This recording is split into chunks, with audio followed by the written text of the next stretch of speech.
All right, a bit of missed messaging going on, folks. I completely understand that when I say 10:30 after football, that means we expect the football game to be over by 10:30.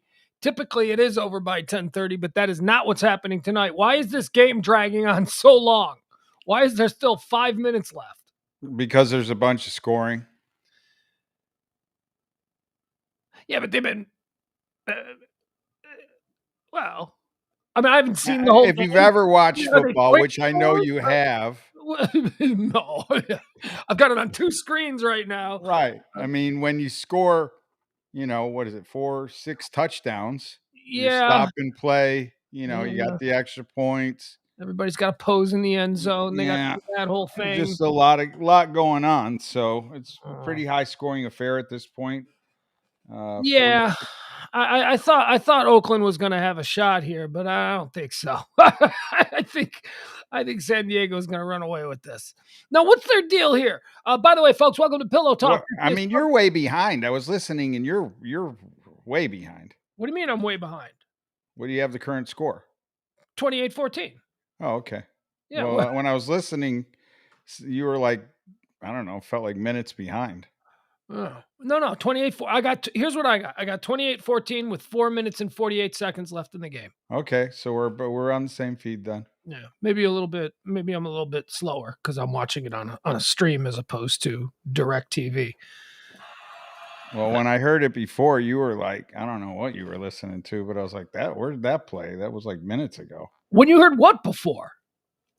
I've only said like 30 words so far. I know, but when I'm when I'm on the link, I can hear what's going on in your room. Oh, yeah. No, I had it backed up. Because I was fast forwarding through the plays. Yeah. So okay. I wanted to see how they scored that last touchdown. I got you. Chargers. Because I was watching and it was when the Raiders had scored to make it 14. And then I got up and started doing all the stuff and setting everything up, and I had paused it. So then I sat down and I fast forwarded through that just to. Yeah. Anyway, that's why you sounded like you were way behind, but I get it now. Yeah. All right. Well, I sent out a blast on the Facebook and on the Twitter, and I said show will go live after the game at 10:30. The game isn't over at 10:30. Whoa, you sounded like a grandpa there on the Twitter. I thought on the Twitter box. Yeah. On Facebook, is Facebook still a thing? Yeah, today it was a big thing, trending everywhere. If you are listening today during the high noon edition, which goes on from noon to about 2:00 every day, we talk about all the trending topics. I had thrown out there that if Facebook was still down by 5 p.m. Central Time, that would mean real problems for Facebook. And Ed, our tech guru, he agreed with me on that. He said, "Oh yeah, that would be a big problem for Facebook if they couldn't get this thing fixed in the next 4 hours." 4:45, it went back up. They beat my estimate of 5 by 15 minutes. Yeah, I heard it went back up, but it's not like totally 100%. I don't know if that's true or not, but that's what I heard. Oh, well, that ain't going to help the cause there, Derek Carr. I like it because I got it on two laptops here, and they're about 2 seconds apart, so I can watch it happen here, and then I can catch it again right here. So I'm like, I got them both. All right, so I don't know what we're doing. I don't even know if James is coming by. James might be coming by after the football game. I think that's probably what he thinks is happening. Oh, picked off. Did you see that already? I did. Okay. And now the other TV picked off again. Yeah, so that's the difference. A double pick off. Yeah. All right. That's going to about seal the game, right? 3 minutes, 14-point lead. Chargers have possession. You would think so. You would think so. But, we've seen crazier things happen. So getting back to the Facebook top, by the way, I got to reestablish. I didn't establish properly. Hi, folks. Welcome to the Pillow Talk edition of Pugs and Company. We do this each and every night, midnight 10 p.m. to midnight Central Standard Time. And then we come back again and we do it noon to 2. We call that high noon. That's topic driven. This is a little bit more loose, a little bit more conversational. We appreciate you stopping by for either one of the broadcasts. But don't forget, you can't support the show. But the most important way to support the show, share the links, tell people about it, spread the word. Come on now. I was actually, we had just as many people last night through YouTube. We built up the YouTube this afternoon because Facebook was down.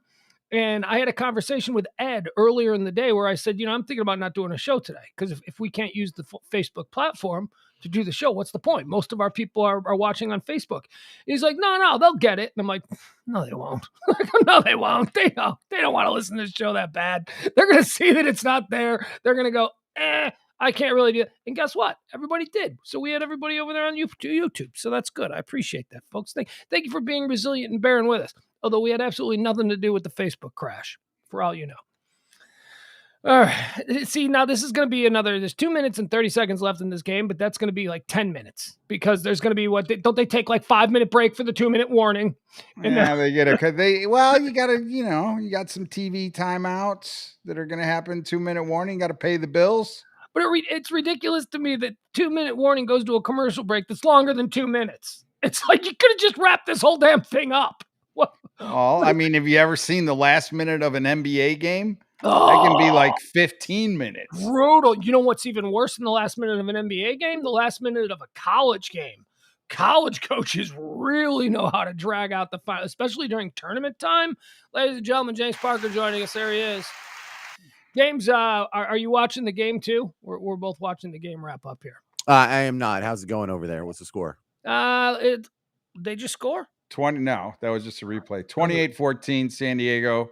About to get to the 2-minute warning with San Diego having the ball. 2:25 left on the clock. How'd the gay guy do? That's the level of my interest with the Oakland Raiders. How the gay guy plays. The defensive end Nassib. Yeah. I saw him come in for Nassib. I saw him come in for a close sack. He came unabated. He's still in the game right now. Number 94. Unabated. I like that. That's a nice use of a 50-cent word. All right. So first of all, some of you folks may notice that, hey, he's not wearing a hat today and he's dressed like a mime. Well, actually, this is just a pull-up zipper sweater because the air conditioning's on. It gets a little cold right here where I sit. I'm not wearing a hat today, and I'm not wearing a hat today because I wanted to show you something. Tonight, Uncle E the Artist Sunglasses, as we call him here during the Pillow Talk edition of the show, we were talking about some of the hijinks that we got into when we were kids, and I told him about how I had a little fake ID operation running out of my mom's condo, which I don't even think she knows about. But hey, if she's listening, that's right, Mom. I made a little extra scratch. When you would go out on weekends, we'd invite the people over. James, did you have a fake ID? Yeah, absolutely. Was it good? Because everybody had a fake ID, but the problem is a lot of them sucked. A lot of them weren't good. Mine, I had. No, none of them were really good. That's because you didn't know guys with dads in the mob. We had good ones. We had laminator machines and everything. It was so much easier when it was the laminator machines because there was a little bit of overlap there where you could print whatever you want, and there was a color printer at school, and I printed up a bunch of my IDs on there, and I made fake IDs as computer graphics project, except I changed it from driver's license to goat herder's license so I wouldn't get in trouble. Right? A goat herder's license. Yeah, and you just had to change the little bitty strip of text. Wait a second. You're not joking. That's a legitimate form of identification that would have been accepted in East Texas where you're from. No, there's no such thing as a goat herder license. Okay. I just so I could, for a grade, make myself a fake ID and my friends fake IDs. I made it look exactly like the driver's license, except I changed the part where it says motor vehicle to goat herder. And I as a way to get a future fake ID so you could spend time perfecting it. As I found out in the real world, that worked. Bouncers don't check the motor vehicle part where it says goat herder. He was a bouncer. Would you have checked to see if there's such a thing as a goat herder license? I told you what my move was. Yeah. If I suspected they were fake IDs, I'd ask them, what's your sign? Oh, like nice. your zodiac sign. And if they like stumbled, you ain't getting in. But yeah, but and that's like today. Like, I don't think my son has any idea what his zodiac sign is. I don't think that any But kid born. he's not 18. By Well, the time no. you're 18, you know. Do you think still? I don't think that's a thing anymore with kids. I don't. It might be. It might. But I know that for like my generation, it was barely a thing. And then like like James, was your generation big on horoscopes and zodiac signs? Bigger than I would like. I hate those things. It's just one step up from saying, yeah, I'm on Team Green at medieval times. It's like, it's not a real thing. Someone just assigned you this theme, and you're like, that's what I am. Well, it was really big in the 60s and in the 70s, but by the 80s, it was like, I think it was a way for us to rebel against older, parents, what they were into, and that kind of thing. So we didn't really, but we all knew what it was because, again, our parents were very big into it, and they probably let us know. But I don't think my son knows. I don't think I'll have to ask him if he knows what his zodiac sign is. So, did you have a fake ID? E? Did you? I imagine. I imagine you had. Sure. Yeah. I mean, I was the age where 18. It was the last year that you could drink. Born in 63, and then you turned 18, and then after that, 19, they couldn't drink until 21, and so they got screwed.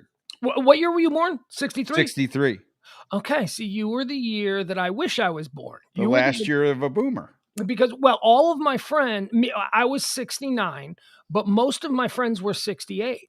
And you could change a 68 ID into a 63, but you couldn't do shit with 69. 69 was just like, I guess I'm busted. Yeah. I guess there's nothing that I can do. So some other classmates who were stricken with the ugly 69, the 9 being the last number that you can't change into anything, maybe a 7, but well, the 2 was a reverse 3. Like you took the one line out on the 2, and then you had to add the other line on the other side. So it went like that versus the 3 like that. So it was take a line away and push that line over to the other side. Leslie's saying that her parents were not zodiac people. That's apparently her parents weren't hippies. My mom was a hippie.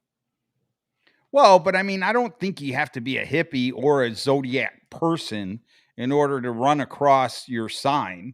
Wait a second. Time out. What the hell? Did you see that? That was a punt. No, it was a field goal that at the last minute they moved out of the field goal and shifted to a punt. Yeah, to a punt, right. It was a pooch punt. Yeah. You never see that shit anymore. Here you go. See, look, field goal. There you go. Yeah, nope. Direct little and a good bounce on top of it. Yeah. All right. Some fun stuff happening in this football game. And where'd they pin him down? Oh, yeah. About the 10. Yeah, make them go the length. They got to go 90 yards with the minute 51 left, and then they got to score again. So this game's over. 151. They're not going to score 2 touchdowns in a minute 51. Famous last words. Yeah, right. Right. I believe we had that experience today at my son's football game where I said, they shut him out for 3 quarters with a minute left in the game. They shut him out for 3 quarters. That's pretty good. It was on a punt too that they scored the next play. A muff punt on your guys' team. Yeah. The kid ran right after I said that. The kid ran 90 yards down the sideline. Right, but they punted. They punted to your son's team. Remember they were pinned in the end zone. They punted. The ball went high. You thought it was a pass. I said it was a punt. Then your son's team got the ball. He fumbled the punt. Then they got the ball back after punting because they fumbled, and then they ran the next one. Not my son. Not my son. My son had to have been on the field to fumble the punt. My son got benched today. He got pulled out of the game. And I won't go into it because this is not the kind of thing that I want to bring to the air. But it was. Get your head straight. Get your head straight, young man. Get your head straight. That's all. That's all I can say. You and I agreed with the coach's decision. Let's just say that. Yes, he deserved to be taken out of the game today. He deserved to. You can't. You can't. Well, we're not going to move on because I don't want to embarrass him, because he's a very good football player, but he is. You and I just noticed that when we went there today, he was not the football player that he was the 2 games before. There was some, yes, but he'll get himself straight. We'll figure out what's going on with him, and he'll be good. He'll be fine. Hey, does this count as sports talk? Because I wanted to throw in a couple of sportsy things. Well, right now you can throw in a couple of sportsy things. Just hold on a second because we're talking about IDs, and this will be very quick. Oh, okay. I thought we were talking about football again. Nah, well, I got distracted because the game's on 2 screens right here, and I'm kind of watching. So, I'm sorry. Did you have an ID? Did you have a fake ID? Yes, I did.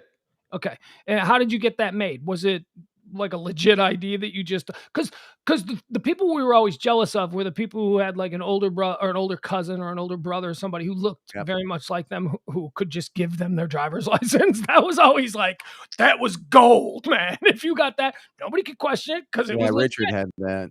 Who's Richard? Richard Jones. Just a friend from college. He Oh, had okay. he had a cousin who looked just like him that was like 23. Yeah, that's and it was perfect. Yeah, no, I didn't have that. We had the guy in the neighborhood that you could take the license to, and back then they were printed with ink. Yeah. You know, and it was a paper license. It wasn't like laminated back in the day. I mean, that's how old I go back. Wow. And so you took the razor blade and so it was like a Vax card. It was like what our Vax cards are. Something like that, but it was actually printed. Yeah. And then you took the razor blade and you gently just kind of scraped off the printing on the one side, and then you put the line on the other side, and that worked. So I won't give any names because some of the people you got the names in the car ride when I was telling you the story. I won't give any names here because they're in the witness protection program now. Just people don't need to know. You know, these were people with connections. These were people who Chicago's an outfit town. Chicago, every neighborhood has the guy who runs the neighborhood, and if you're lucky enough to be friends with his kid, then you get certain. And the FBI is probably listening to this right now. You know what? As you said yesterday, what happened in New Orleans, the FBI has destroyed the inner workings of the American mafia, so we don't have to worry about that. But I still don't want to out anybody. As a matter of fact, because one of the people that I would have out is now a very well-regarded attorney, and I don't think that So, anyway. So I had the other games over. Very good. Finally. All right, back to the story. Why I'm not wearing a hat. So we used to have these ID parties where when my mom would go out, I'd have a bunch of people over and we would paint. I had a white wall in my room and we would paint the outline of an ID, and you would basically just, like a white wall behind me, like you would just stand there. You'd stand in front of the wall, and on the top of it, in big bold letters, it would say like state of Wisconsin, because you never wanted to use your own state. You always wanted, some deniability, because you would be going to bars in your own state. And if it looked funny, well, that's because it's from out of state. You're just not used to seeing these. You know what I mean? That was the argument. That was right. So in big letters, big stenciled letters, we put, Wisconsin, and then there was like an operator's number right here. And you had to stand and position yourself. And some people had to stand on phone books and some people had to crouch down. But it was literally, it wasn't like a picture. We didn't have photo printers. It was a white wall with giant letters, and we would move the letters around. The name that we settled on was Chris. I've got it. I'm going to show it to you. Chris Peterson. Because Chris Peterson could be Peter Chris. It could be Chris Peterman. It could be any, it could be boy or girl. If you were a girl, you could have Chris, be your first name. So it was really good. So here, the reason I'm not wearing a hat today is because I wanted to show you this, and I hope it shows up.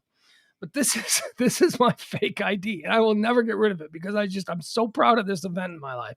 Here we go. This is my Wisconsin state ID. I don't know if you can see it. That guy looks nothing like you. That was it. Look at me, man. That was a big high school kid. Look at me, that big wrestling looking kid. Doesn't that look like a linebacker from Nebraska? You had a beard in high school? Oh, yeah, dude. Jeez, who do you think was buying the beer? Who do you think was going to the store? Man, I didn't get a beard till I was like 30. Well, here, but let me show you something. Do you see the red line on my forehead? Yes, I do. Yes, I do. That is why I'm always super self-conscious about my scar from my car accident. And that's why I'm not wearing a hat today, because nobody can see that scar anymore. That scar. So any of you out there that might have a scar or something that's unsightly or some form of disfigurement, man, it will go away. Because can you see that scar on my head now? No.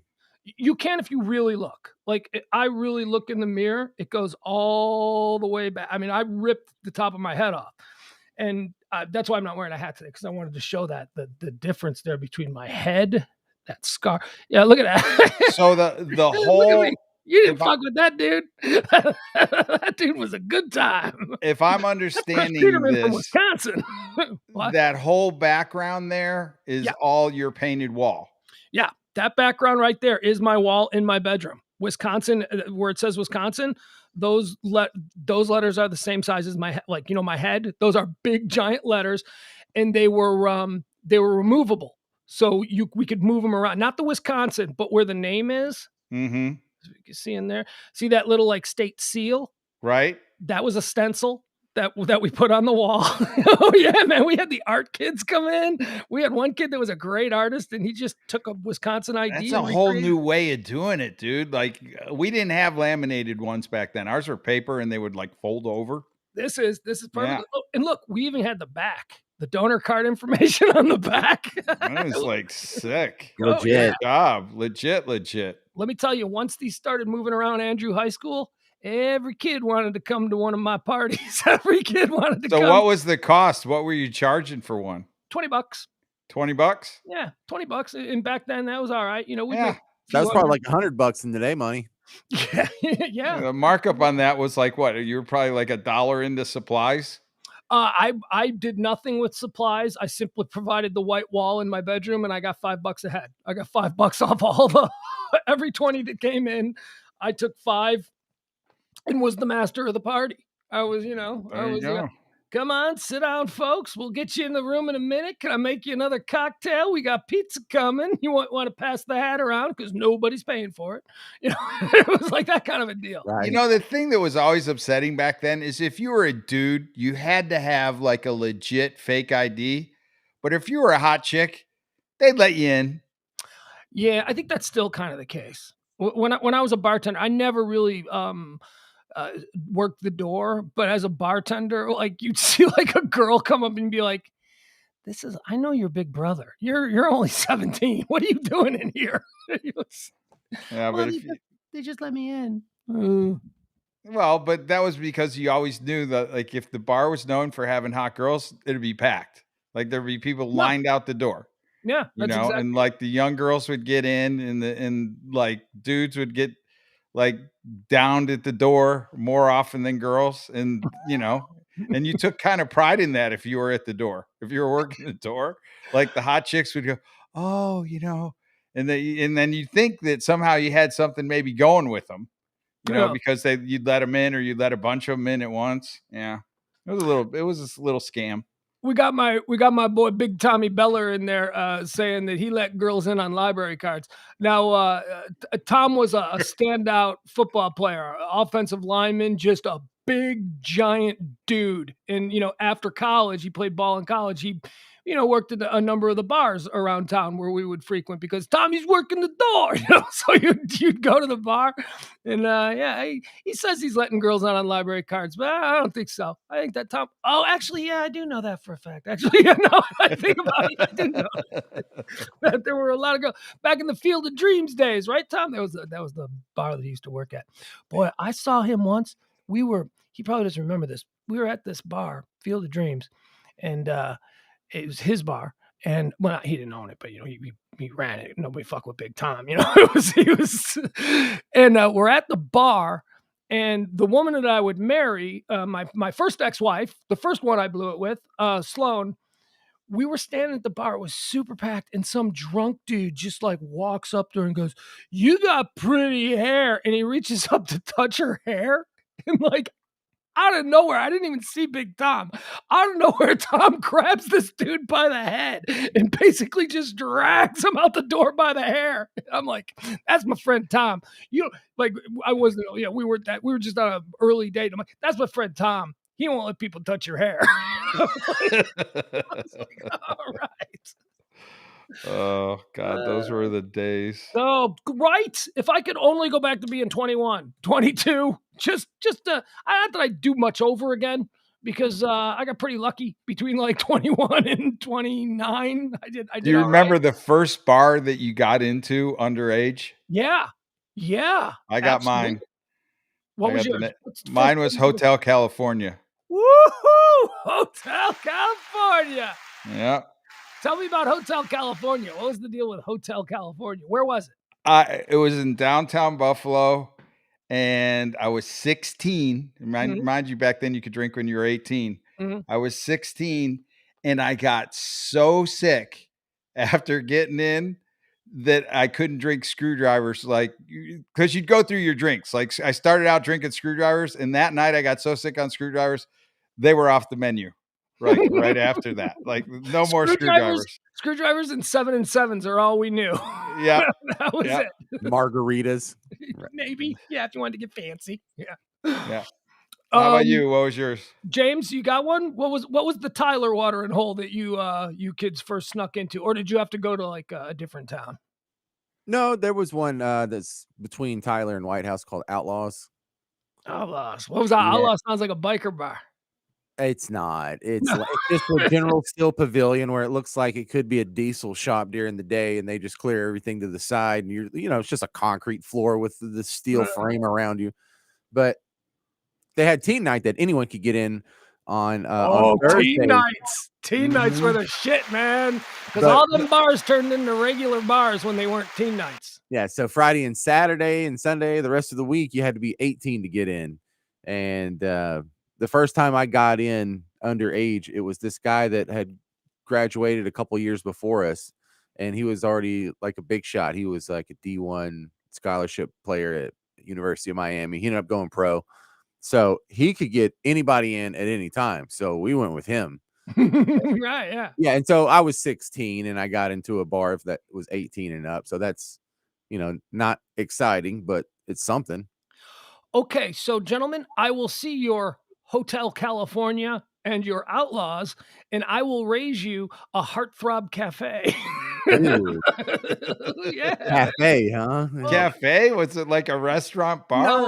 No, that's right. I mean, why would you call it cafe? A Heartthrob Cafe.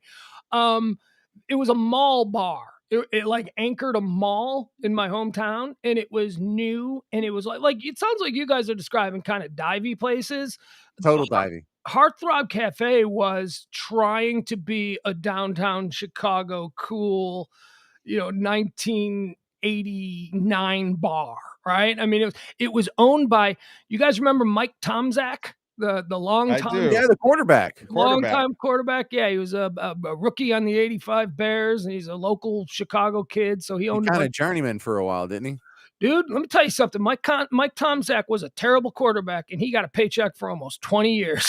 He held a clipboard on the Pittsburgh Steelers for like 10 years. He held a clipboard on the Chicago Bears for like 10 years. That guy took no hits and just cashed paychecks. He just stood there with a clipboard and a visor on next to the coach, and almost what a good deal. What a great deal for him. Yeah. So my situation at Heartthrob Cafe, which, as I said, was a really nice bar, was I had older friends. Like, my friends were all like 2 years, 3 years older than me. And one of my friend, Tony, got a bartending job at Heartthrob Cafe. And then Tony turned around and got all of my big giant football player friends doorman jobs at Heartthrob Cafe. So like, my best friend, Tim, who was, actually my best man at my first wedding, and I was his best man at his wedding. Tim was the doorman. So we just started going. I was like 17, 18 years old, still in high school. We're going up to the Heartthrob Cafe, and they had nickel beer nights.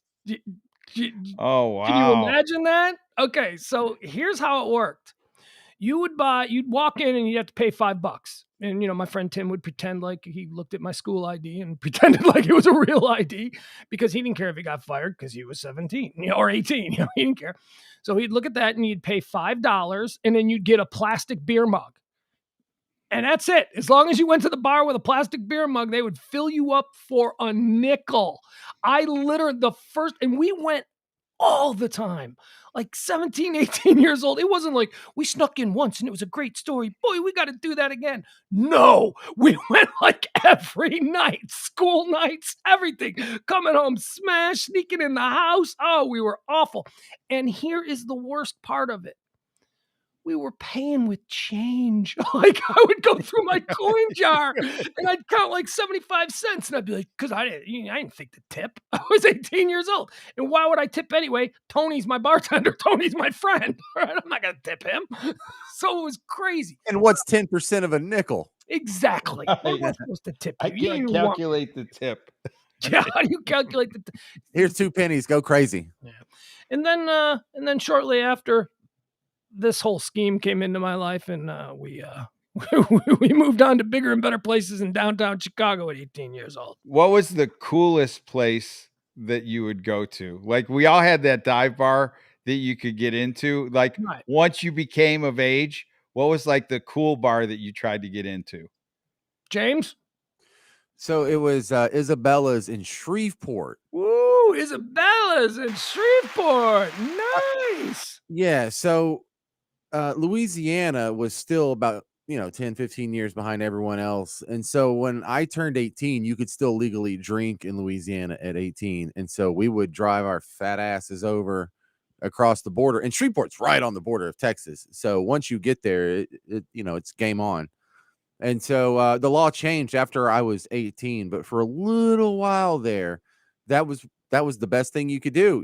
I was going to college in Marshall, which is just on this side of the Texas-Louisiana border from Shreveport. And Isabella's, it's older nice. women, like older hot women, like women in their 30s and stuff. That's what it all was about, was the older hot women. And by older, I mean they're like in their 30s. And we just thought they were the best. They were goddesses. They were so amazing, right? Like some of them had even been divorced or whatever. Some of them were still married, and some of them were I don't know. They just, women look like they're supposed to look at around 30, when that last little bit of baby fat melts off their face and it kind of sharpens up, Mm-hmm. So it was Isabella's in Shreveport, which doesn't even exist now. It shut down when I was still in college.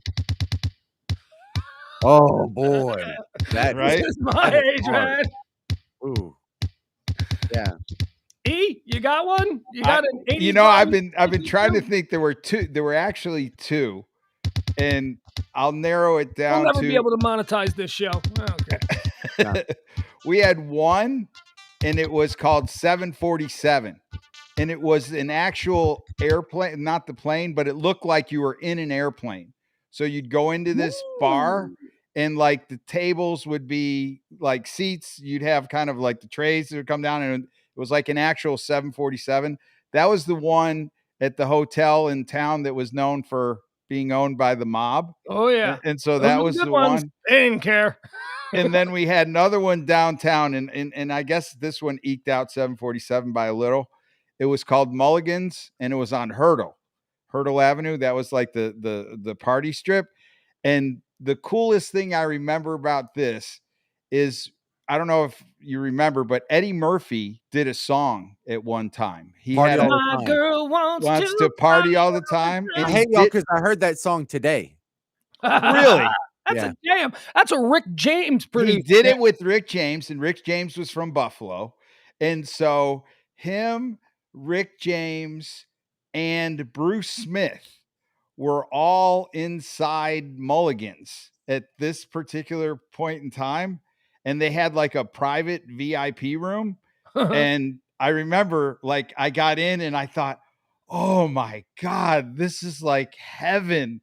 They're like Rick James, Eddie Murphy, and Bruce Smith in this one bar, like all together. And so that outdid the mob bar. Like after that, I was like, Mulligan's is my place. That's awesome. Here, I found this because images are great. Look at that. That's the Heartthrob Cafe right there. That's a corner of a mall. Like if you look like right over. Oh, okay. Look at that logo. If you see over this way, like see where the cursor is. So this is like the mall entrance. And this was like maybe once like what would be a TGI Fridays now or something. Right. Yeah, but those are classic mall brickage right there. And look at the guys, like the suspenders and the bow ties. Like, are those your waiters? Yeah, that's the waiters and the bartenders. And there's one side of it was like a cafe, like a 50s silly cafe kind of a thing. And then they completely broke format. And the other half was like, it was this. So you had 50s music going on over on one side where people are eating like, sundaes and hamburgers. Out of a soda fountain? Was Yeah. there a soda fountain involved? Oh, look at, do you think these dudes wouldn't have a soda fountain? Look at that. Yeah. Those cats are dapper. Yeah. And I never really, here's something that I don't remember. Now I remember that I see it. Philadelphia Bandstand. Like I don't remember it being like a Philadelphia themed thing, but it was a 50s themed diner. And I guess that's like a throwback to the early days of American bands. I don't know, man. The concept was all over the world, and that's why they had to let in kids because nobody knew what the fuck this place was. So I'm getting a refill. I'm empty. Be right back. All right. All right. Let's see. Okay, here. so now that we've ran down all these rabbit holes, let's get to what we were going to do the show about. You didn't. I didn't. I waited for you guys. Oh, okay. Yeah, you're right. You do have the one that you got to go through. Okay. So the Heartthrob Cafe led to bigger and better things. The DJ at the Heartthrob Cafe had a brother. No, actually, it was him, and then his brother was the other. Okay. So the DJ at the Heartthrob Cafe, he blew up. He was not long for the Heartthrob Cafe. He had hit songs. He was a part of like the Furious Five in Chicago, which was like a hot mix. House music was really big in Chicago, and he was one of the big house guys. So he wasn't, and we became friends with him because we were underage and we hung out at the DJ booth. And I don't, it seemed like right. a place. If the cops came in, we were all the way in the back by the DJ booth. You could scoot out the back door if you needed to. So we became friends with him, and our bartender friend became friends with him, and he got moved up to a real Chicago legendary nightclub. And so when you talk about the first place that I got to sneak into when I was underage, that would be the Limelight in Chicago, which at the time was one of the legendary bars in America. I mean, you had the China Club in New York. You had, whatever the hell LA was doing with their cool ass places. But in Chicago, it was the Limelight. And that's where, and this is how I knew I was out of my depth. I went to the bathroom in the Limelight, and I've told this story before. Actually, I've never actually told this story before. I like to pee next to celebrities. It's like if I see a celebrity, you can go in and pee next to him. Absolutely. If I see a celebrity, I will. I peed next to the guy from Nickelback. I peed next to Zach Braff. Who else have I peed next to? Somebody who doesn't like to pee at a trough. If you saw a celebrity and they were peeing at the trough, would you do it? No, I'd draw the line there. Okay, you got to have the divider. Yeah, I like to pee. It's a habit. It's a hobby. I pee next to celebrities. So I knew I was out of my depth at the China Club, or not China Club, the Limelight in Chicago. Because this wasn't an intentional. I didn't follow this person in. I just noticed this person was in the bathroom peeing when I was in line to pee. And I'm already scared because you are out of your depth, man. I was out of my depth at the Heartthrob Cafe, which is in Orland Park, Illinois. Now I'm at the Limelight. I got snuck into the Limelight. So like when you're peeing next to these celebrities, are you like thinking of like making some small talk, or you're just wanting to stand there next to them to say you peed next to them? That's it. Just want to stand next to him so I can say I stood next to him. That's all. I've also peed next to a lot of athletes, but I don't really consider them. The celebrities are the good ones. The Nickelback guy was one that was really big because Nickelback was really big at the time that I peed next to the Nickelback guy. And also Zach Braff was pretty hot when I peed next to him.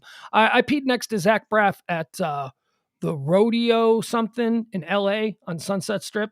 It was during the Grammys one year. The road, it's like there's a country western bar.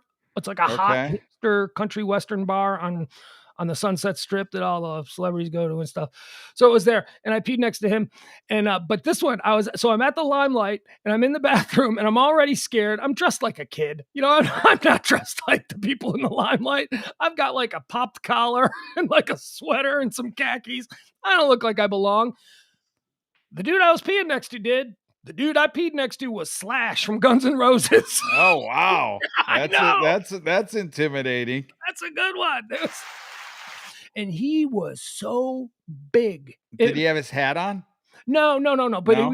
it was unmistakably him. Like everybody knew it was him. Like people were like, "Hey, Slash, man, what's happening, Slash?" And I'm like, "Oh shit, I just peed next to Slash. I gotta get the hell out of here. Like, I do not belong here. I'm partying with people like Slash." So yeah, that was my first like breakthrough into a really. Didn't talk to him, nothing like that. Didn't but. Oh God, what would 17-year-old me have said to Slash of Guns N' Roses, who at that moment, that was when Appetite for Destruction was I mean, they were a new band, but they were the big they were band. big new band. That album just put them on the map immediately. All black, his hair. I remember his hair was just glorious. It still is. Yeah. Still has that hair. Yeah. I just told a story about how I peed next to Slash at the Limelight in Chicago. It was very That's his hobby, peeing next to famous people. Was he wearing the top hat? He was not. That is the same question. It's very disappointing, I know, right? But no, I guess that was just for the video. He didn't actually walk around in his daily life with the top hat. Well, the thing is who pulls off a top hat these days? It's like Slash and Johnny Depp, and that's man. That's about it. Willy Wonka. Yeah, about 2 months ago, Pugs and I went to the the Ivy. Remember, that guy walked in and he had the Slash hat on. He looked like he was pulling off this Slash outfit, and I was like, "What is he like in a Guns N' Roses like tribute band?" And no, he was just there. That was his attire. What was the story with that guy? He just liked to go out to bars looking like Slash. Remember the bartender? Because we asked her. Did the rest of them look like Slash? Or did he have the hair? He had. I mean, he looked not. His facial features were not like Slash, but he had the hair and he had the hat. He was just doing the hat. He's just working the hat. That's his thing. That was his thing. That's what his buddy said. He just liked to go out looking like Slash. And you know what I say to that? I say wonderful. I absolutely 100%. If you've got a thing, if you're comfortable pulling off your thing and you just want to run with it, I'd have been judgmental maybe 10 years ago. But now, as an older guy, we were a little judgmental when we were there. We were like, what's this guy up to? But we were kind of giving him some slack because COVID had just loosened up a little bit and people were going to bars. And so it was like, and that's the thing about bars. Like, you would go to a bar trying to find girls, or used to. And in COVID, you were just happy to get to the bar with whoever was there. Like if you went with dudes, that was good. If you went with girls, that was fine. If you saw dudes when you were at the bar, it was just as long as you saw somebody while you were out, you were happy during COVID times at the bar. Not like that, before if you went into a bar and it was just full of dudes, you'd be like, okay, I'm getting out of here. Now we were happy. Remember? It was just like, yeah, I mean, I think you were a bit more of a player than maybe I was. I mean, I was just happy to be in there. I was drinking. I would sit at the bar. I couldn't hit on girls really until much older. I was not. Oh, wait, unless we're talking about like 25, 24, like, yeah, I'm still thinking like when I was underage. No, like, I'm talking about once you started going to bars, you didn't go to bars to drink. Yeah. Only you went to bars for girls. Yes, absolutely. Yes. And you know what's funny? When you couldn't get into bars and you'd go to parties, you'd be like, man, I wish we could go to bars. And then once you could go to bars and there were no more parties, you were like, man, I wish someone would have a party. It was totally in reverse all the time. It was never, never. All right. What do you say we start out the show here? I like to start out each. Out the show an hour later. Go ahead. A second. Did I lose something? I thought I had something here. Oh, my goodness. Facebook. James, you got anything you want to start off with? I had something here, and now I can't find it because of the damn Heartthrob Cafe thing. Well, I have the football stats thing, but I also have a Dolph Lundgren thing. Oh, I'm always down for a little Dolph Lundgren. I read more about the Urban Meyer situation. I thought we could delve back into that, and I really do want to at some point talk about Britney Spears and how awesome she is now that she's about to give all of her money away to a cult. But, we like to start each and every show with a little something that I call your moment of joy, your moment of positivity, right? That's what we like to call this. So here, let's watch this, everybody. Let's feel good about this. This is a nice one. This came from today. It was trending earlier. James, this is for you. This is somewhere down in New Orleans. This is, look at this. Jameis Winston was walking down the street. Did you see this one trending today? Is this maybe I thought this might be a big hit for y'all down there in New Orleans. I hadn't seen this. No? Jameis Winston was walking down the street and he saw a little kid playing catch with himself. So Jameis Winston hung out for a little bit and started throwing this little kid some passes. But here's what I want you to check out. This kid looks like he's 5, 6 years old. Check out the arm on this little dude. This little kid, man. This is like little Arch Manning. Y'all know who Arch Manning is? The third generation Manning, yes. Oh, yeah, you do down there. He's supposed to be like the greatest quarterback that has ever walked the face of the earth, and he's 12. Well, those people are all getting tingles up their legs for this kid, Yeah, he's Cooper Manning's son. He's Archie's grandson, and he's Eli and Peyton's nephew. Yeah. So anyway, here, this kid might be the next Arch Manning down there. Watch this. Jameis Winston being a dude. Look at the arm on this little kid. So he plays tennis too? Yes. Wow. Catches it. Wings it back. Jeez. So flexible. Knees. Catches it.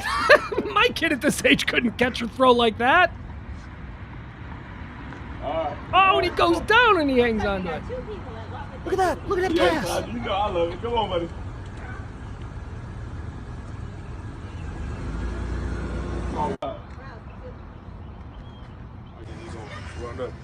Once again, Saints quarterback, Jameis Winston. Ready? Play with the neighbor kid. Look at how little he is. He's going to run flat.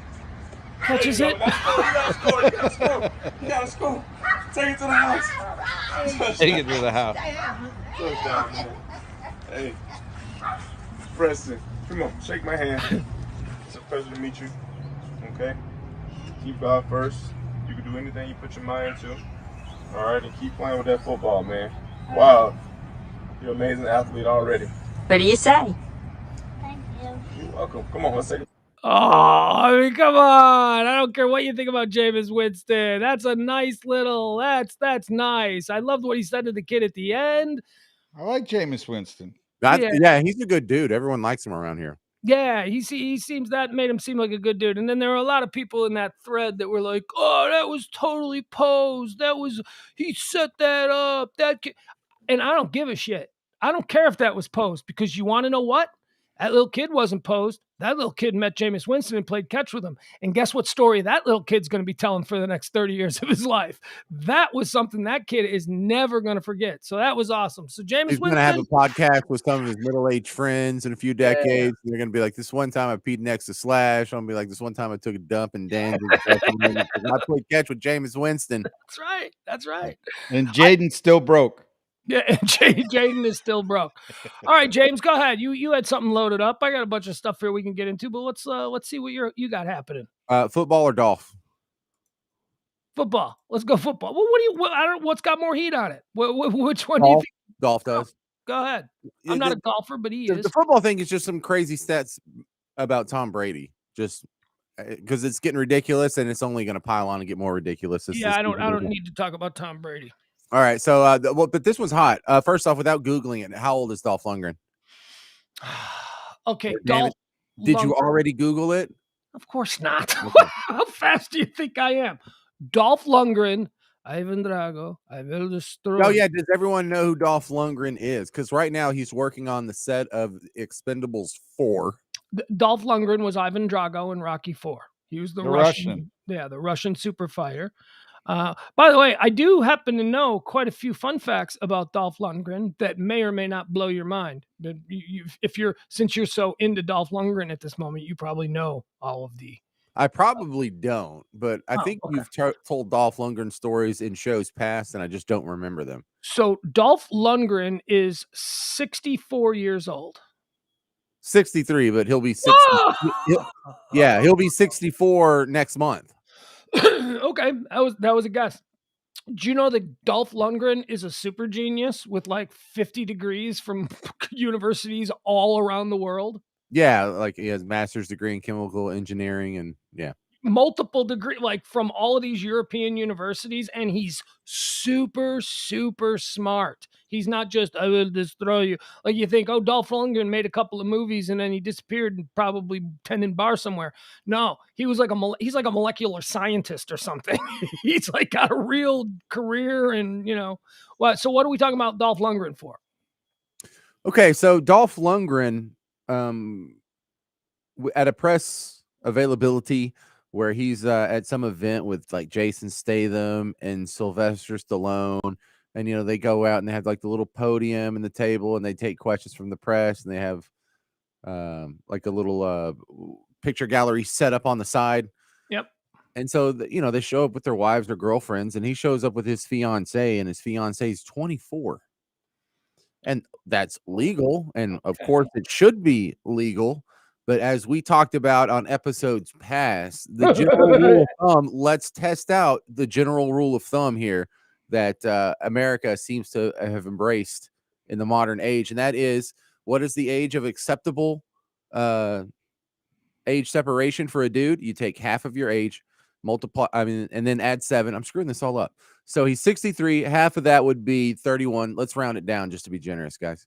And then add 7. His acceptable age of dating would be 38. And he's engaged to a 24-year-old.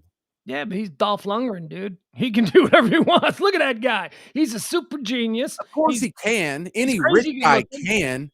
But Anna Nicole Smith and that geezer, the billionaire dude, we know that wasn't right. We know there was something messed up going on there. Right. And so I think this is a smaller version of the same phenomenon that was Anna Nicole Smith and the geezer billionaire. Do you know what I would give for just 24 hours to look like Dolph Lundgren? I'll take 63-year-old Dolph Lundgren. I don't care. Look at this guy. This is a handsome man. I will never, no matter how hard I work, I will never be able to wear a suit like that. I will never be able to look at him. He's looking all disheveled. Like he just got off, like he's a pilot on a transatlantic flight, and he's still more handsome than anybody. Look at that guy. Look at that kid. Look at that. That's kid Dolph Lundgren. That kid, kid's got brains, man. He's not just, fuck him. You know what? This goes back to my Tom Brady thing. Look, when you're that masculine, you kind of start to shade into gorilla, head, forehead, and brow, right? That's close. I guess. So the first time that Harry looks like he's had lip injections. Yeah, before lip injections were invented, they didn't even have color film back then. Right. But look, he's been with this girl for 2 years. So he got with her when she was 22 and he was 61. And her job, she is a personal trainer. Well, are we supposed to? We're just talking about him with some young, gorgeous woman. I bet she's gorgeous, right? Well, is there any relationship, like on the marriage level that started out between a 61-year-old and a 22-year-old that's not sort of messed up? Could that just be true love, and these two just really love each other, and they have a personal connection, and they love each other's personality? Well, and he doesn't love her youthfulness in her body, and she doesn't love his fame and fortune. They just love each other, really. Well, they could maybe have in common they like to work out. They do have that. Yeah, but you can do that. But I do that too, and Dolph Lundgren's not marrying me. Well, but I mean, I'd be willing to bet that their relationship got sparked at the gym. I'd be willing to bet it too. But they don't really love each other. They can't really love each other. I have a hard time talking to a 22-year-old now, and I'm only halfway to 63. I mean, halfway between 22 and 63. Like, I'm halfway between. Yeah, I was going to say, I know how old you are. You're halfway to 80. You're not halfway to 60. Well, 23 is right on your brink, isn't it? Like, that's on the brink of what you're allowed to have. Let's see. I'm 44, so 22 plus 7 would be 29. That's about right. I could handle a 29-year-old. 26-year-old, I don't know. Can you really date a 20? I bet you'd like to try. I bet you'd like to take a run at it. No. I would like to do the extracurriculars that are often associated with dating, but I don't know if I would actually enjoy the dating process. What about a 24-year-old, 25-year-old PhD doctoral student who's very serious and certainly more mature? You don't think that there's any way that so you're just basing this solely on life experience, shared life experience, and you would maybe have none with someone that age? It's it's like when you liked G.I. Joe when you were a kid, and then when you were 21, if someone was playing with G.I. Joes, you'd be like, "What's wrong with you?" Well, now people in their early 20s do that to me, that's my reaction to what some people do in their early 20s, and I'm 44. Let's learn a little bit here about Dolph Lundgren. Lundgren has said that as a child, he was insecure and suffered from allergies. That dude was never insecure about anything. How can you walk around this world looking like that and try and pull off some bullshit like claiming you're insecure? Yeah, with the 160 IQ or whatever. Yeah. He showed a keen interest in drumming and had aspirations to become a rock star. At age 7, he tried judo. He took up karate at the age of 10 and began lifting weights as a teenager. Lundgren stated that my dad always told me that if I wanted to make something special with my life, I had to go to America. After graduating from high school with straight A's, he spent some time in the United States in the 70s on various academic scholarships. So he just came to America because everybody was offering him scholarships. Various academic scholarships, studying chemical engineering at Washington State University and Clemson University. He studied in the Swedish. He then served in the Swedish Coastal Artillery at the Coastal Ranger School. So he's also like a badass military guy. He knows karate. He's very insecure. Straight A's, chemical engineering. Plays the drums. Plays the drums.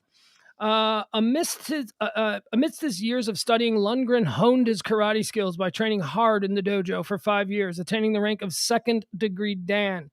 That's a black belt. You're a Dan. He captained the Swedish karate team. This freaking guy. Screw you, Dolph Lundgren. You got way too much shit happening. You're way too much of an overachiever. Don't try and pull this, my dad made me feel insecure. Don't pull that nonsense with me. Lundgren was awarded a Fulbright scholarship at MIT in 1980. A Fulbright. That's one of the big ones. That's reserved for only the absolute most brilliant. Lundgren was awarded a Fulbright versus a dim bright. Yeah, right? Right. Yeah, but what do you do with this brain? Did he go cure cancer or did he get beat up by Rocky? Dude, he didn't have to. Because in the middle of all of that bullshit, all the stuff that he then got discovered by Hollywood. Fuck you, Dolph Lundgren. Right? Can't stop winning. Just can't stop falling forward into the next victory. You just can't. And now he's 63. He's engaged to a 24-year-old, and she is not ugly. He captained the Swedish Olympic karate team. Let's see. Yeah, Masters, a Fulbright scholarship. However, so Lundgren was awarded a Fulbright scholarship to the Massachusetts Institute of Technology in 1983. However, while preparing for the move to Boston, he was spotted in a nightclub he worked in Sydney and was hired by Grace Jones as her bodyguard. So even before the movie thing happened, you remember Grace Jones, don't you? Yeah. Do you remember Grace Jones? Yeah, she was in like a Tina Turner video and like Dune or something. Well, or yeah, Mad Max. She was an artist herself. She was a music artist, not big popular as far as like mainstream chart success, but among the hipsters, the New York in crowd. I would know. What would I know from her? Not a clue. No idea. I have no idea. Didn't she like open with another band like the Kinks or no? Grace Jones. Can't remember. She had another band, like a band with her. Did she have a snake? Something? What's she Jones. big bald lady? She was like maybe hot. I don't know. I remember seeing her in a leather outfit. I don't know if she was 80s hot or what her deal was. All right, here you go. We'll watch a little bit of Grace Jones. I guess I got to share this first, don't I? Let me see. All right. So this is the woman who got Dolph Lundgren to give up his Fulbright scholarship. She's like a big hipster New York club scene girl. Ah, there she is. I think I'm thinking of Grace Slick. Yeah, Grace Slick, Jefferson Airplane. Right, that's what it was. You know what? We don't need to play any more of this. I don't need. Let's get rid of that. She kind of looks like a big Dolph Lundgren. The 80s were just made of bricks of cocaine. Like they just packed them on top of each other, and that was the 80s. They call it the 80s. That is exactly what what's wrong with these people. Yeah. I never saw cocaine in the 80s. No. E, how about you? Moving on. Yeah, I saw it. I saw it. All right. Yeah. Mm-hmm. All right. So we've covered Dolph Lundgren. What else? What else you got? You're just snacking on shit now, right? Yeah, these are little pepperoni, super spicy. They are fan-freaking-tastic. I'm having a very weird situation happen here with my. I did something wrong. I opened up the wrong page, so I'm having difficulty getting to my stuff that I wanted to talk about here. Well, why does no one care about my Tom Brady stats? All right, go ahead. Let's hear them. Because that's the equivalent of Dolph Lundgren just at football. Yes. What are we doing here? Can't stop winning guy. Yeah. Okay, so he is now, after yesterday's game, he has now beaten every NFL franchise. There's a handful of players that have done it, but there's only three I other. think there's like 4 others. There's 3 other quarterbacks that have done it. Beating every team. Mm-hmm. Brett Favre, Peyton Manning, and Drew Brees. Yeah, they would all have to be guys who came back and beat the teams that they beat all the other teams with. Right. Who, Andrew Luck couldn't pull this off. How did Drew Brees beat the Saints? Oh, he must have beat the Saints when he was with the Chargers. Yep, exactly. And then he beat the Chargers when he was with the Saints. Because I remember when Brett Favre beat the Packers when he was with the Vikings. That was a wonderful game for Bear fans. We just all Did y'all enjoy that or what? We loved it. Yeah. He probably beat him with the Jets too. May have. Yeah, I don't know, but I remember the Vikings one. I remember when Brett Favre came back as a Viking, and it was like, oh yeah. Okay, so who is the team that Tom Brady has beaten the most? Which franchise? Oh, the Buffalo Bills. You're damn right. Oh, really? Yeah, and this record is ridiculous. What do you think the record is, Emil? I'll tell you, they've played 35 times. I think he's beaten them like probably 31. Pugs. They played 35 times. Okay, so that's what? That's over the course of like 15 years, 12. What? How many years is that? Well, did he ever play him in the playoffs? Okay, so how many times we didn't make the playoffs? Yeah. Yeah. Been a while. I'll say 35 times. I'd say he beat him 29 times. Man, 32-3. That's what I said. 31. I was one off. Like I know that was a really good guess. New York Jets, he's beaten them 29-7. Miami Dolphins, the other team in the division, 23-12. So, I mean, close for Brady standards. So you said the 3 quarterbacks who have beaten every team in the league is Drew Brees, Tom Brady, and Brett Favre. Drew Brees, Tom Brady, Brett Favre, and Peyton Manning. Oh, Peyton Manning. Yeah, because he did the Broncos stint, went back and beat the Colts as a Bronco. We all dislike Tom. Well, I'm not going to speak for everybody, but a lot of people didn't like that Tom Brady, fell into another Super Bowl title after winning all the Super Bowl titles that he won. But how come nobody ever has that complaint against Peyton Manning? Peyton Manning did essentially the same thing. He left Indianapolis and then went to the Broncos and won a title. I don't think people think. Wait, did he win a title with the Broncos? Yes. Yes. I don't think people think of Tom Brady as falling into a Super Bowl team as the Buccaneers. I think Tom Brady went to the Buccaneers and turned them into a Super Bowl team. Like, I think when Peyton left and he went to Denver, people were thinking that Denver was on the cusp of a Super Bowl. They just needed a quarterback. I don't think anybody thought last year prior to Brady that Tampa was going to make the Super Bowl. No, absolutely not. Everybody, we thought that he was just going to go there and, So that actually changed my, I would say, hate's a wrong word, but my strong dislike for Tom Brady. Look at me having an effect. Look at me. I started to actually, I wouldn't say but respect his mojo when he went to Tampa and basically made that happen in 1 year, and then when you look at the amount of times that he's been in the Super Bowl and won in the Super Bowl, I mean, it's just kind of It sucks, but it's good, Tom Brady winning Super Bowls. All right, so Tom Brady is unbeaten against the Patriots now, but there's 4 other teams that he is undefeated against. Okay, so let's guess those 4 teams. Well, I know it ain't the Chicago Bears because we thumped them last year before they won the Super Bowl. We thumped them in Soldier Field. That was the famous Tom Brady forgot what town it was. And he was like, I thought it was third down. And then they took that picture and it became a meme. That was just before they got really hot and then ran the table and won a Super Bowl when everybody was still going, see, he doesn't have it anymore. I thought it was third down. It was okay. So go ahead. Okay, so the team that he has beaten the most and still remain undefeated is Atlanta. He's 8-0 against the Falcons. 8-0. Yeah. And then the Minnesota Vikings, he's 6-0 against them. Ooh.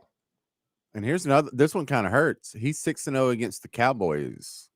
Oh, really? Yeah. I wouldn't think about that. Although the Cowboys haven't really been good the entire. And he added one this year to it, so it's now 6-0. Before it was 5-0 going obviously into that game. There's one other team. He's 4-0 against one other team. It's Arizona. Okay, no. Wait a second. Oh, is Arizona your guess? No, yes. That was his guess. Okay, so my guess it would be 4-0. That would mean it would have to be a team that is not in the AFC. It's a team that he would play not very much. So if he was in New England most of the time, I'm going to say that the team, Los Angeles Rams. No, there's a little twist on this one. Oh, wait a second. Tampa Bay Buccaneers. Tampa Bay. Oh, The team he's on now. There. Yeah. Why did I say damn? They've only been the Los Angeles Rams for like 5 years. I forgot that they weren't the Rams for a long time. Yeah, all right. He hadn't played in Los Angeles until not yesterday's game, but till last week. Right.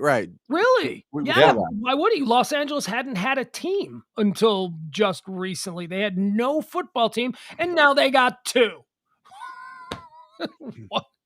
Whatever. All right, a couple more stats. He is 500. He is broken even against the Cardinals. He's 1-1 against the Cardinals, and against the Chiefs, he's 5-5 during regular season action.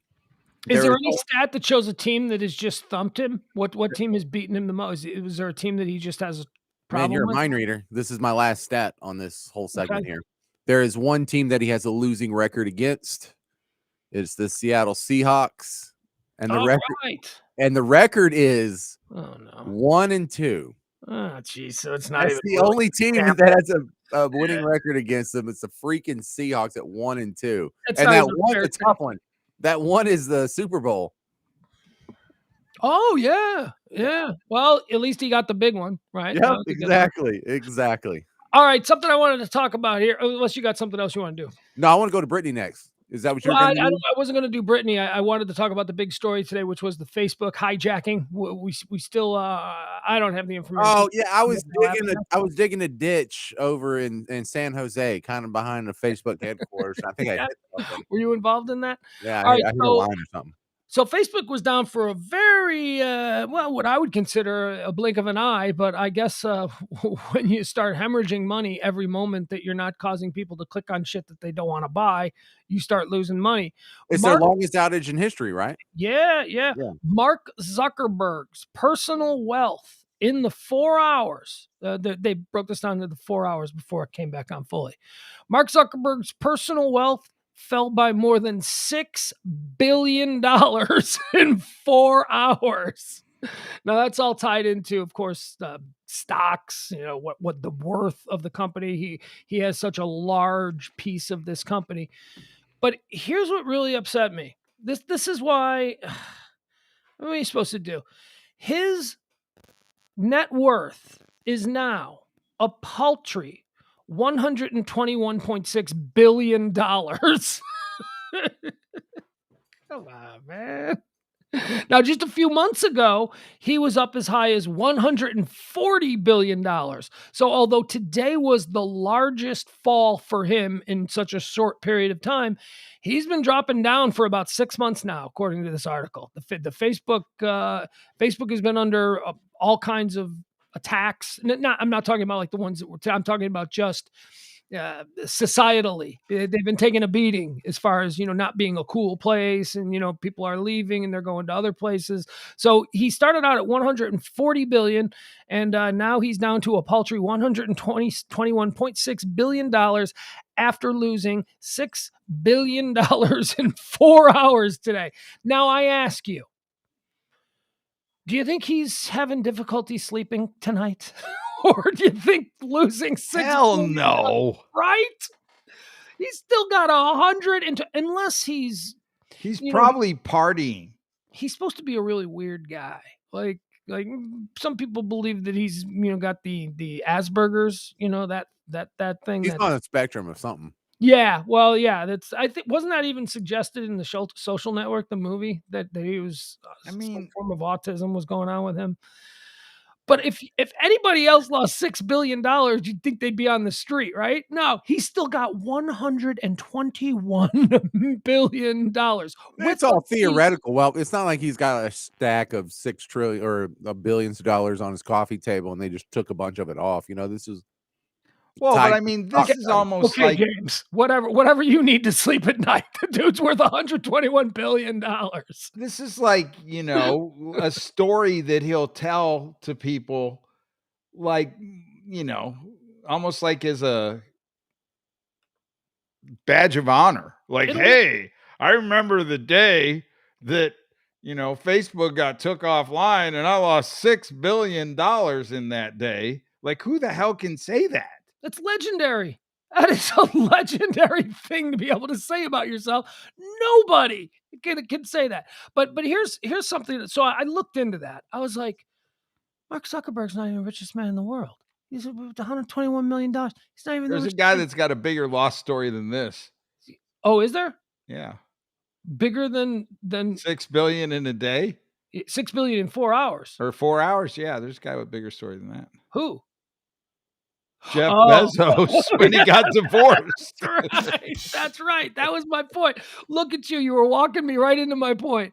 So in 2021, back when this thing was released, this was a number that was released in February, the annual Forbes World's Billionaires list. Okay, so February of 2021, Jeff Bezos was the wealthiest man in the world.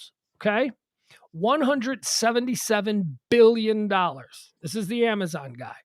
This is the dude that's going to drag 90-year-old William Shatner up to space with him. What? See that one, James? William Shatner's going up to space. He's going on the next. I heard that and I love it. And he's going to be 90, right? Isn't he like 90 now? Yeah, he's really old. All right, so Bezos was worth $177 billion in February, but as of right now, he's not even and he was the world's richest man. He's not even in the top 10 anymore of the world's richest people because he got divorced. He lost like 89 billion in one day.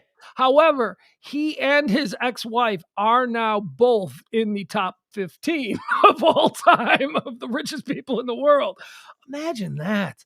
Would you even, okay, so let's 177 billion. So what is that? That's like 80, let's just say 85 billion. Let's just say they both got 85 billion. Okay. Right. 160, 170. Yeah, lawyer's fees or whatever. Well, whatever. Yeah. Okay. So $85 billion they both have.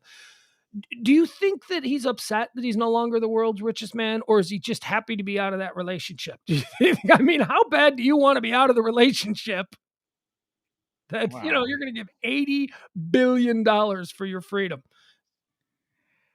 Well, I think if I'm him, it's a numbers game. And I don't care so much about the 85. I care about that I'm 15 short of 100.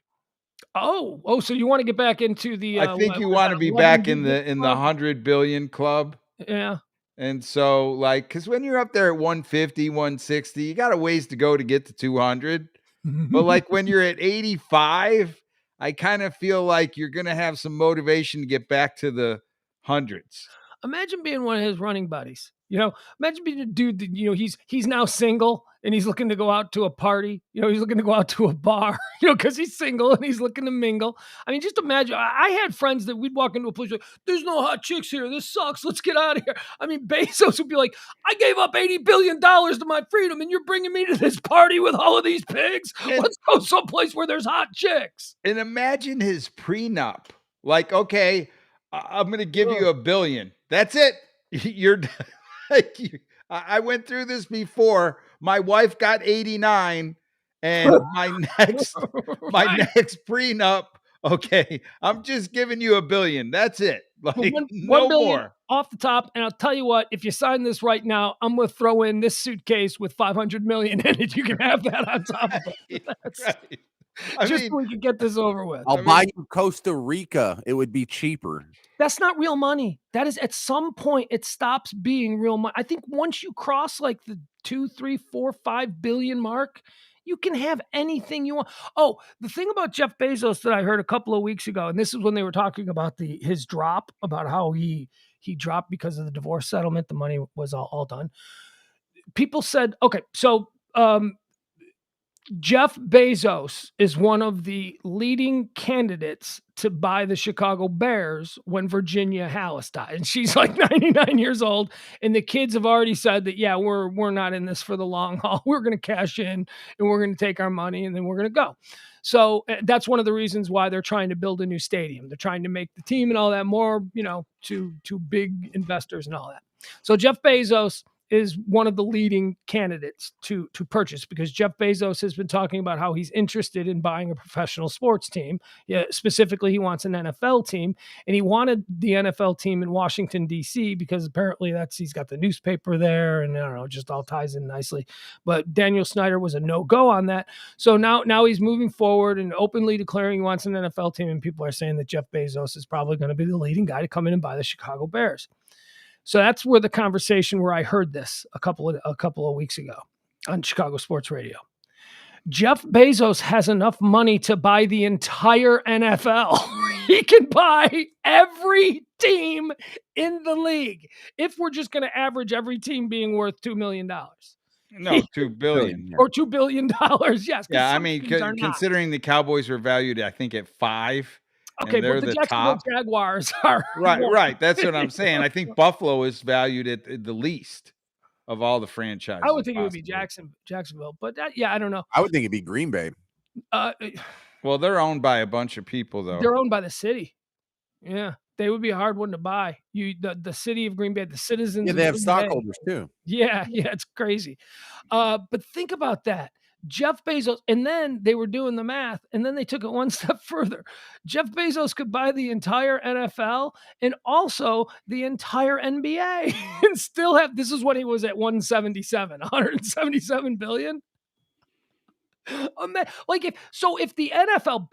the NFL tries to lock out Jeff Bezos, because, you know, they're supposed to be awful. Like, when you're a new owner with money who wants to come in and buy a team, those old boys, Jerry and the crew, you know, they are apparently really rough. You got to win them over. So let's just say that they started to put a Jeff Bezos through the paces when he comes in to try and buy a team, you know, whatever team it is. So let's just say they're putting him through the pace. That dude can just go, all right, folks, here's what I'm going to do. I'm starting a new league. I'm putting teams in every single one of your towns. I'm building kick-ass stadiums, and I'm going to overpay for every college player coming out of Division I for the next 10 years. Bye-bye, NFL. He could do that. Yeah, I think they tried that, though, with the USFL, and it didn't work. Because they didn't have a dude with $177 billion and an ego. That's why they had. Trump had an ego, but he didn't have 177. No, he didn't have Bezos money. He would rather drive his wiener rocket to the moon. Like, isn't that what that's his goal now? Not to win a Super Bowl, but to get a here's the thing about having $177 billion. You can have more than one goal. You can have a whole bunch of goals. Right, but you can't be shuffling players on your draft board from the moon. Sure he can.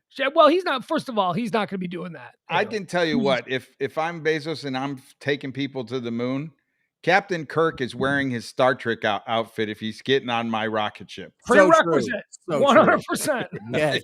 Yes, sir. And if I'm Jeff Bezos and I'm going with him, I'm wearing Spock ears the whole time. he's dressing like Kirk, and I'm wearing Spock ears in the cowboy hat because he always. It's going to be interesting to see if we do get pictures of Captain Kirk on the rocket ship. Like, I think just for publicity, you got to make him wear a Star Trek gear. You got to 177. Anybody could become his monkey. He's got $177 billion. He gets anything he wants. It's like, no, really. I'm not comfortable doing that whole thing. $10 million right now. $10 million. And William Shatner will do it. Dude did Priceline commercials for right. That's what I'm saying. Like the William Shatner definitely has a price. Yeah, of course. Hold on, I'm just pulling up the latest on Jeff Bezos and the Chicago Bears. Are the Chicago Bears on the verge of selling the team to Jeff Bezos? Chicago Bears reportedly could be sold amid ownership strife. Bezos from Amazon. It's no secret that Jeff Bezos wants to own an NFL team before. All right, I just want to make sure I had that right. Okay, so here's my point about billionaires. So I looked at how much Mark Zuckerberg lost over the course of 4 hours. $6 billion, which is absolutely nothing to Bezos. I keep going back to his $177 billion. So I was, when did billionaires just get hyper rich? I mean, billionaires were always rich, right? But so I found this list and I went all the way back to the year 2000. Actually, I went all the way back. Thanks for sharing that with us. Billionaires were always rich. They were always rich, but they weren't always. All right. So I'll give you this. So right today, the richest man in the world is Elon Musk because Jeff Bezos fell down, and Elon is, I don't know, 130 million, something like that. So in 1990, James, what do you think? I feel that's like a house of cards. I'm going to be honest. Elon Musk and that Tesla thing. I just think like he sold people on a whole bunch of future. I don't know, man. I know that we live in a special kind of neighborhood, but Elon Musk has pulled a crap ton of Tesla money out of this neighborhood alone. Every other car is a Tesla in this neighborhood. So it's a hot car. But man. What is so cool about that car? I think it's him. And their electric isn't any better than anybody else's electric. No, but it was first. And you can buy like a Toyota electric car, but you're still just getting a Toyota. You buy a Tesla, you're getting a piece of that weird eccentric billionaire Elon Musk. I think there's it's an image thing, certainly. I just don't think it makes it. Well, I mean, obviously it has, but I don't think it's like worthy of, okay, because you came up with the electric car and it's a Tesla, you're all of a sudden the richest man in the world. Well, he's got Tesla, he's got SpaceX, and he's got the company that makes him the most money is the one that nobody ever talks about, the Boring Company. Have you ever heard of this? Do you know what the Boring Company is? Yeah, but that doesn't make him the most money. Yeah. Well, maybe not SpaceX the most. Makes him the most money, and that's because he got a $4 billion contract from NASA. So I was gonna say, he's got multi-billion dollars in contracts for the Boring Company too. He's building underground hyperspeed trains all over Europe and all over underground. Yes, but also boring. It's spelt like boring. Like this is so boring because it's neither Tesla right, nor it's going to underground space. digging boring. Yeah, see, he's clever. It's got a double meaning. Oh, I love it. He's definitely clever. All right, so James, you first. In 1990, what was the worth of the wealthiest man in the world in 1990? Oh wow, $92 billion. That's got to be high. 1990, 92 billion. What do you say, Emil? In 1990, the wealthiest man in the world, how much did he have? I don't remember there being a billionaire in the early 90s. Like, I think that was a number that like you made up. Like now we say trillion. Like back then it was like millionaire was cool. 100 millionaire was kind of achievable, but I don't even know if there was a billionaire back then. Or maybe if there was one. Yeah. Or two, but nothing like today.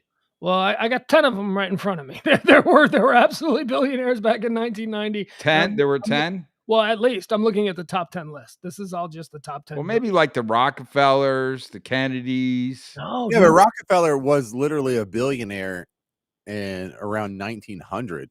There are only two American families that are in this list of the top 10 billionaires from 1990. And I'll just give so it's Sam Walton because he was still alive, right? the Walton family and the DuPont family. They were number 3 and number 4.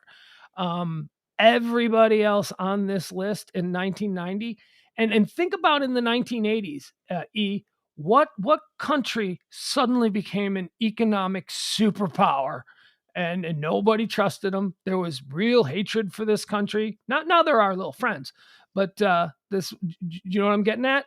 Japan. Mhm. Everybody on the first billionaire class came out of Japan. And the wealthiest man in 1990 was someone named Yoshiaki Sasumi, and he was worth in 1990 $16 billion. And yeah, now I'm just rolling through the rest of the years here. Apparently, he took a big hit between 90 and 91 because he lost $1 billion and got passed by the Walton family. That must have been when No, there's a big Japanese stock market crash in 1990, and I don't think they've recovered from it since. Yeah. All right. So here, I wanted to just move through these. All right. So in 1990, the richest man had 16 million. In 1997, the richest man was Bill Gates, and he was worth 36 billion. Okay. So that's still a big jump. Then in 1998, Bill Gates again was number 1. He was now worth 51 billion. And let's go to 2000. So if in 1990, the wealthiest man in the world was worth $16 billion, by 2000, it was Bill Gates and he was worth 60 billion. Okay. So that's where we'll start from. So in 10 years, it went up about $45 billion from someone who was worth $15 billion. Look, isn't it easy how I just roll those 15, 16 billion, whatever, give or take. Whatever, just round it up. Yeah. And then it was not until 2016, which is when everything exploded. And all of a sudden we had, for the first time ever, a top 10 list comprised of people all with worths over $100 billion. I think about that crazy. Oh no, I'm sorry. No, over 50 billion. That's what it was. Everybody was over 50 billion. What year is this? 2013. Carlos Slim. Remember for a brief period of time when that Mexican cell phone guy passed up Bill Gates and everybody's like, Mexico's coming back. And then he never appeared on the list again. Mm-hmm. Dude, I'm telling you, the .com in the aughts were good. Remember, there was absolutely nobody from America other than the Waltons and the DuPonts. Old money. In 1990, the only American, everybody else was Japanese. By 2014, the entire list were American billionaires and Carlos Slim, the Mexican guy. But it went from, you've got Bill Gates, Warren Buffett, Larry Ellison, Charles Cook, David Cook, Sheldon Adelson, Christy Walton and the Walton family, Jim Walton. Like, there's 4 Walton family people in this list. Imagine if they just pooled all their resources. Essentially they were. They just kind of separated them because that's the way families do it. Yeah. I'm trying to find the first time. All right, here we go. And then Aren't for the Pritzkers on there? Yeah, the Pritzkers are on for a couple. The Pritzker family is listed in here, but they're not. They're only in the top 20. Losers. Oh, only in the top 20. Top 20 wealthiest people in the world. Okay, so it wasn't until 2017 when Mark Zuckerberg made his first. Remember, he lost $6 billion today. In 2016, Facebook made its first big jump, or at least Mark Zuckerberg did. He was worth $56 billion back in 2016. Oh, and then Bezos jumped in. All right, yeah. All right, so Bezos really between 2015 and 2017 is when Jeff Bezos exploded. I don't know what happened there. People finally got comfortable with buying shit online. Because remember, there were people who wouldn't do that. Right. I'm not giving you my credit card number, just typing in this machine to send off to God knows who. Well, by 2018, he passed Bill Gates, and he was the wealthiest man in the world at $112 billion. In 2019, wealthiest man in the world at $131 billion. And then 2020, wealthiest man in the world at 113 billion. And then the first list that came out in 2021, wealthiest man in the world at 177 billion. And then he got divorced. And he gave it all. Now he's not on any of these lists. See, I understand the Amazon being one of the richest people in the world. I could understand Apple because it's a phone. Who the hell hasn't ordered on, Amazon? But I still get stuck on the Tesla guy. Like, not everybody's got a Tesla. Not everybody goes to space. Not everybody digs holes for super speed trains. Right now, he is currently the second wealthiest man. Actually, I think now, because of Elon Musk, he is the wealthiest man in the world at $151 billion. And his source of wealth is listed as Tesla and SpaceX. So Elon's the wealthiest man in the world currently. Yeah, I don't know. I just don't get it. Couple of big hit streaming shows for Amazon Prime, and Jeff Bezos will be right back at the top of the list. One of the things that makes Tesla so attractive if you're an investor is how much of their revenue comes from government, because that's not going to go away. Yeah, it's contracts that you can count on. Yeah, so for the first 10 years, they had every one of their car purchases was subsidized by the taxpayer. And then once Tesla became so valuable, that subsidy went away. But they still sell these like carbon tax credits to these other car companies whose fleet doesn't match the CAFE standards. So they have to buy the credits from Tesla because Tesla has zero emissions. So they have all kinds of extras to sell to other people. And that's literally where the majority of their revenue comes from. Like, they would not be a profitable company if not for the ability to sell these tax credits. And that's why all these other car companies are driven to electric cars. That's why Volvo wants to do electric cars. That's why Chevy and Ford and GM and everyone's doing electric cars, even though they lose money. It's for that tax credit that they don't have to buy it from Elon Musk anymore. If we're going to lose money, let's just lose it on our own car instead of having to buy those credits from Elon. Whatever. So, I don't care how he got there. James, your financial show that you do daily just came through shining there. Good job. Yeah. Well, it's called a wide moat stock, and it's very attractive to investors to be giving money to a company whose income isn't dependent on the whims of the market, that can't be shut down from some sort of societal trend or from some government lockdown. It can't be touched. Those tax credits are going to happen this year. And you don't have to worry about your sales numbers. You don't have to worry about your marketing numbers. You don't have to worry about how many people in your neighborhood actually have a Tesla. If you're making most of your money selling these credits to Ford, Chrysler, and GM, then you don't have to worry about what normal car companies have to worry about. Let me just say this as we wrap all of this up for today. So Mark Zuckerberg is number 5 currently on the list of the world's wealthiest people. Then you got, you've got the alphabet people. You got Sergey and Larry, Sergey Brin and Larry Page, the Google folks. They're up there as well. But I'm still looking at Jeff Bezos, and it's got you bugged. It's got me bugged. You want to know why? I'll leave you all with this. The next time you hear an idea and you immediately go, that'll never work. I mean, here's why it won't work. It can't possibly. Just remember, Jeff Bezos, at a time when the publishing industry was collapsing in on itself, when bookstores were going out of business left and right, and when fewer and fewer Americans were reading books, Jeff Bezos said, I'm going to open an online bookstore. That's what Amazon was. Amazon was originally just a place to buy books online at a time when nobody was reading anymore. And this guy is now the wealthiest. Well, he's not. He was until he got divorced. How incredible. Oh, my. So for no matter what I hate about Jeff Bezos, you got to give him credit, man. That guy, everybody probably told him, wait a second, nobody reads books anymore. You want to do what? And he did it. He pulled it off, shipped out the first books in his garage. You keep hearing those folksy stories. I don't believe any of that shit's real. When you hear stuff like, we started in our garage. That's a cute story, but I doubt it. All right. Anything else? We're out of time. We don't need to do this anymore. We'll be back. Jaden broke. Yeah, I gotta get that. I gotta get that loaded into this little. So I got all these. We need a drop. I do. Jaden broke. Jaden broke. With that. All right, Brittany tomorrow. Can we do Brittany tomorrow? Yeah, we can do Brittany tomorrow. We'll get into Brittany. I honestly, this was another one of these nights where we started late because we were out doing stuff. I was at my kid's football game, and then the game ran late, and blah, blah, blah. So I appreciate you guys being with us. We'll be back tomorrow at noon for the high noon edition. That we never let you down there because there's always something trending. So we can just riff on all the things that people are talking about. We'll see you back here tomorrow.